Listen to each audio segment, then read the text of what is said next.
ఇప్పుడు ఈ దేశంలో ఒక పెద్ద జడ్జిమెంట్ ఇచ్చినామని జడ్జిలంతా కూర్చొని చెప్పారు. ఏమని? శబరిమలలో ఆడపిల్లల్ని ఎందుకు రానియరు అంటారు. రానియాలి, శబరిమలకి ఆడపిల్లల్ని ఎందుకు రానియకూడదు? వాళ్ళకు ఉండేటువంటి బయాలజికల్ ఇబ్బందులను బట్టి ఆ సమయంలో 5 రోజులో 3 రోజులో ఆ ఇబ్బందులు ఉంటాయి కాబట్టి, వాళ్ళ 41 రోజులు దీక్ష ఉంటే మధ్యలో ప్రతి ఆడపిల్లకు కూడా ఇబ్బంది వస్తుంది కాబట్టి వద్దని చెప్పారు. అంతేగాని ఆ కార్యక్రమాలు ముగిసిపోయినటువంటి ఆడపిల్లలు శబరిమలకి వస్తా అంటే ఎవరు వద్దన్నారు?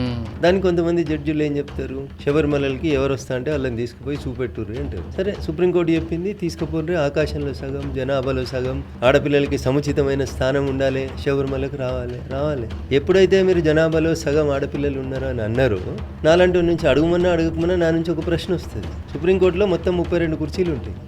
ఇయాలటి దాకా వంశం openly challenging this judicial system being advocate 32 మంది సుప్రీంకోర్టు జడ్జిలకు ఇట్లా బెంచ్లు వేసి కూర్చోబెడితే అలా సగానికి సగం 16 మంది మహిళా జడ్జిలు ఉన్న రోజు చూపెట్టు. ఈ దేశానికి స్వతంత్రం వచ్చిన 75 ఏళ్ళకు కూడా నీ పక్కన సగం మంది ఆడబిడ్డల్ని కూర్చోబెట్టుకోవడానికి, న్యాయమూర్తులుగా కూర్చోబెట్టుకోవడానికి మనసొప్పని ఒక గౌరవ న్యాయమూర్తి వాళ్ళు ఆకాశంలో సగం కాబట్టి వీళ్ళని శబరిమల గుళ్ళకు దొలియాలంటే ఏం చెప్పదలుచుకున్నావు నువ్వు? ఏమంటారు అడ్వకేట్లు కోర్టులకు వచ్చి? ఓ మిలార్డ్ అంటారు, అంటే ఒక కనబడే దైవమా అని చెప్తారు. ఆ దేవుడే తప్పు చేసి ఎవరికి చెప్పుకోవాలి?